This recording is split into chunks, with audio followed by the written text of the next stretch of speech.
Isang pinagpalang araw mga ka-Willy Boy. Huling araw ng pahinga namin and bukas back to reality na naman. Totoo ba yung mga sinasabi natin mga kabayan na kinakailangan ba talaga sa Canada? Puro ka na lang trabaho. So ibibigay ko sa inyo yung personal opinion ko mga kabayan na regarding that kind of issue. Kasi marami na tayong mga kabayan dito sa Canada na nagsasabi ng mga ganong mga hinanaing nila. So in this video, babanggitin ko lang or i-share ko lang yung personal experience ko pagdating sa ganyang usapin.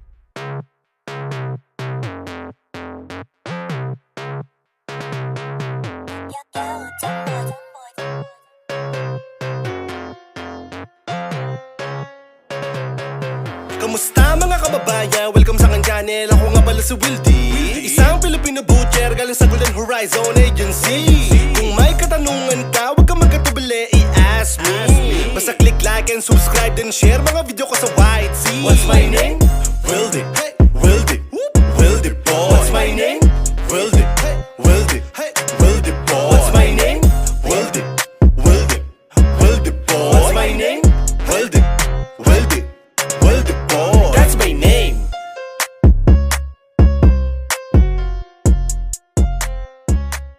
Anyways mga Willy Boy so share ko lang. Marami nagsasabi sa atin ng mga kababayan dito sa Canada na puro na lang daw dapat trabaho ang ginagawa dito.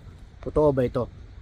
So in my opinion mga Willy Boy sa mag-6 na taon ko ditong experience sa Canada, hindi naman mga kababayan, it depends naman sa sitwasyon. So kung gugustuhin mo talaga na mabaong ka sa utang at kung gugustuhin mo talagang mabaong ka sa mga accountabilities, nasa iyo naman yun mga Willy Boy.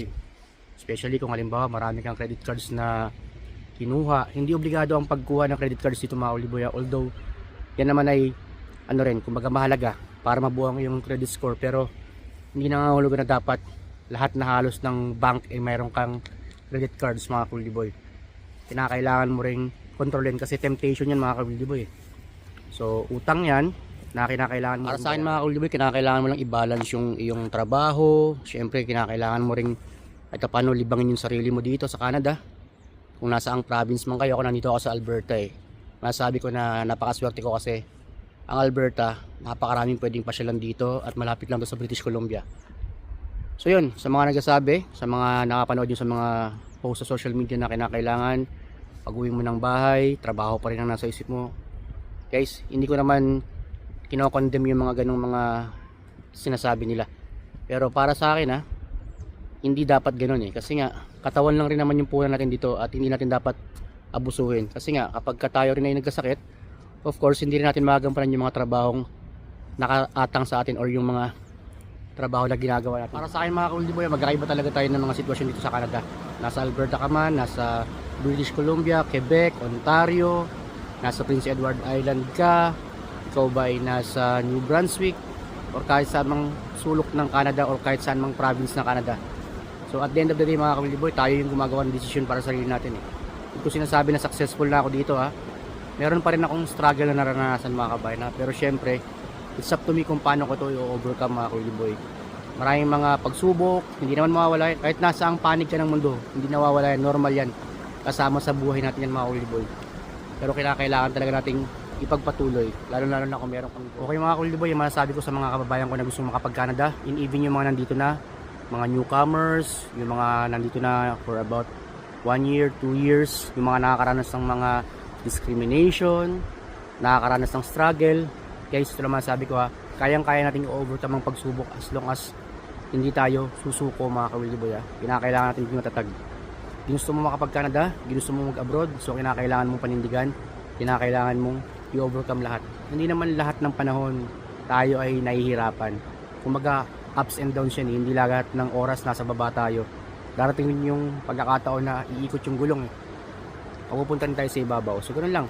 It's up to us kung paano natin to mag-isa sa katuparan mga ka-Wildy Boy. Of course, sa tulong ng nasa itaas at sa tulong na rin ng ating mga sarili, mga kaibigan natin, mga taong nagtitiwala sa atin mga ka-Wildy Boy At the end of the day mga ka-Wildy Boy, tayo yung gumagawa ng decision para sa sarili natin Hindi mahalaga yung sinasabi ng ibang tao, kahit na sabihin natin pinapakialaman yung mga personal na buhay natin, tayo pa rin yung magpupursige para sa sarili natin mga ka-Wildy Boy Kinakailangan natin mag-focus mga ka-Wildy Boy.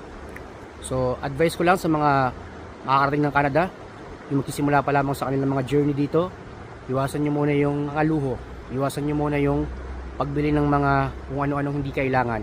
kinakailangan needs muna bago yung wants, mga ka-Wildy Boy. I-priority nyo muna yung mga dapat ninyong unahing pagkagastusan. Kung may utang ka sa Pilipinas, tapusin mo muna.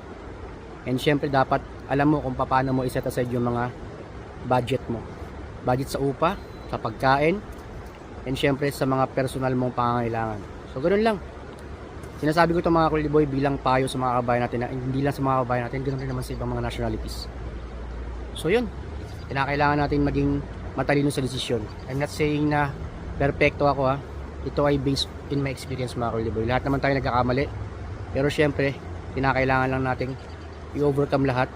Kung tayo madapa, kinakailangan natin bumangon, mga ka-Wildy Boy. So ganoon lang. So yun, mga ka-Wildy Boy, sa mga kabayan ko na gusto makapag-Canada, pwede magkaroon ng katuparan niya na sundin nyo lamang yung tamang proseso. Dapat kayo ay skilled worker.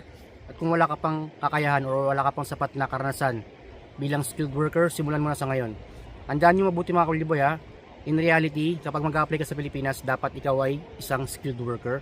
At dapat hindi ka lalagpas sa required age. Dahil mayroon talagang age requirement when it comes to pag-apply sa agencies in the Philippines. At dapat wala kayong health issues, wala kayong criminal records, mga ka-Wildy Boy. Ganun yung proseso, mga kabayan, na kinakailangan nyo talagang sundin. So syempre dapat may tiwala kayo sa sarili niyo, sa may kapal at sa proseso, mga ka-Wildy Boy. Mahirap pero hindi imposible, mga kabayan. So yun, mga ka-Wildy Boy, I hope nagustuhan niyo yung video na ito.